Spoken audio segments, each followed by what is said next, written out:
My brother harassed my girlfriend. My parents took a side. Now he's paying the price in prison. The first time I realized something was seriously wrong wasn't when things got violent. It was at a wedding, in a room full of people, where everything looked perfect from the outside. Music, laughter, dressed-up smiles. The kind of setting where nothing bad is supposed to happen. But sometimes the worst things don't happen in the dark. They happen right in front of everyone while people pretend not to see. My girlfriend, Ava, had just walked in with me, nervous but excited to finally meet my family. We'd been together for months, and she wanted to make a good impression. I should have protected her better. I should have trusted my instincts and kept her far away from them. Because within minutes of her stepping into that room, my younger brother, Ryan, made it clear he wasn't going to respect a single boundary. At first, it looked harmless to anyone not paying attention.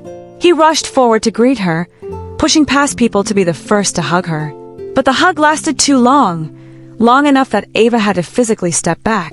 That was the first red flag. Then it was the constant touching, a hand on her shoulder that lingered, brushing against her arm for no reason, leaning too close when he spoke, making jokes that didn't make sense because they had never met before. I could see it in her face. She was uncomfortable, but she stayed polite. That's who she is. She didn't want to create tension during her first time meeting my family. Meanwhile, my parents sat there smiling like nothing was wrong, like his behavior was completely normal. That's when I knew this wasn't just him. This was something deeper, something that had been allowed to grow for years without anyone stopping it. Throughout dinner, Ryan kept trying to sit next to her, even shoving past me at one point just to take the chair beside her. He told exaggerated, embarrassing stories about me, twisting facts to make me look weak, unstable, like someone Ava shouldn't trust.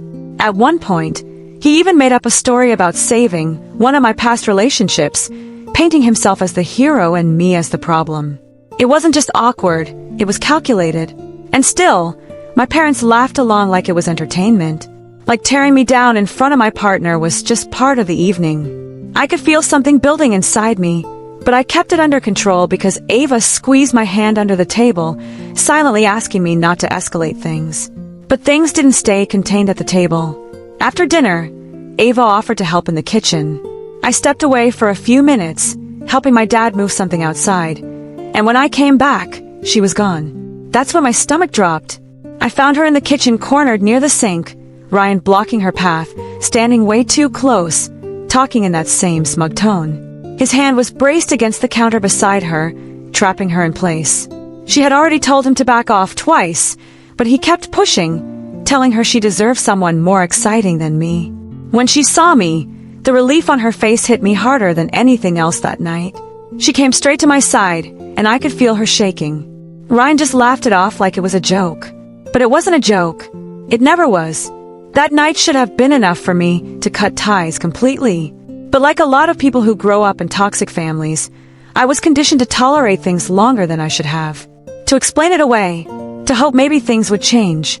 But they didn't. They escalated.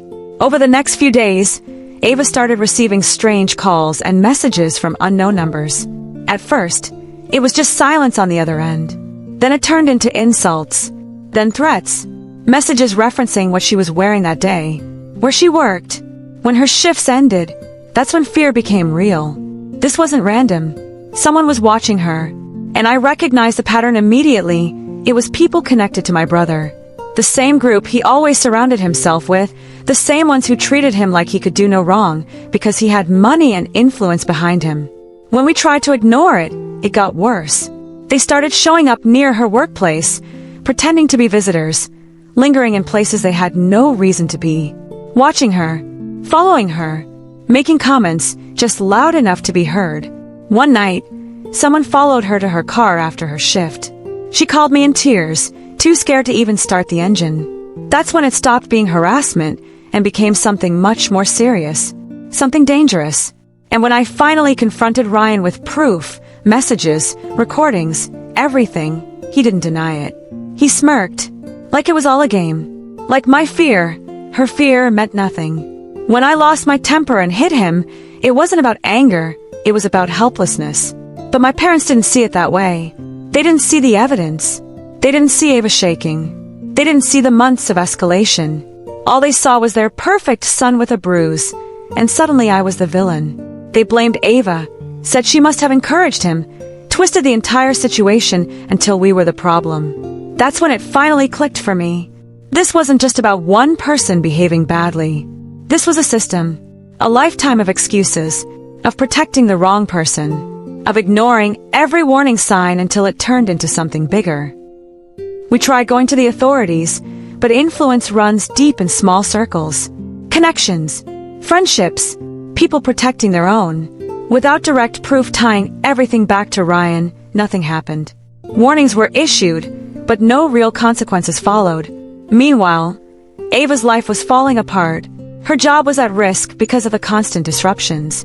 She was losing sleep, having panic attacks, living in fear for simply existing. And still, my family acted like we were exaggerating, like we were the ones creating drama. Then came the moment that changed everything. Another wedding, another family gathering. We were hesitant to go, but someone we trusted promised things would be different. Promised there would be security. Promised we would be safe. For a while, it seemed like it might actually be okay. Until Ava stepped away for a few minutes, and I couldn't find her again. That feeling hit me instantly. The same one from before. Something was wrong. And when I followed that instinct, I heard it. A scream that I will never forget. I ran toward the sound, and by the time I got there, others had already reached her. They pulled Ryan away from her, where he had her pinned, trying to force himself on her. She was crying, shaking, her dress torn, bruises already forming. And for the first time, there were witnesses. Real witnesses. Not just us. Not just our word against his. This time, people saw everything. And even then, even after everything, my parents tried to stop the police from taking him. Tried to call it a misunderstanding. Tried to blame her again. But this time, it didn't work. That was the moment everything finally caught up to him. What happened at that wedding didn't just expose my brother, it exposed everything my family had been hiding for years. The illusion they had built, the excuses, the denial, it all collapsed in a single moment when people saw him for who he really was. Not the charming, confident version they had always defended, but someone dangerous. Someone who had been getting away with crossing boundaries his entire life.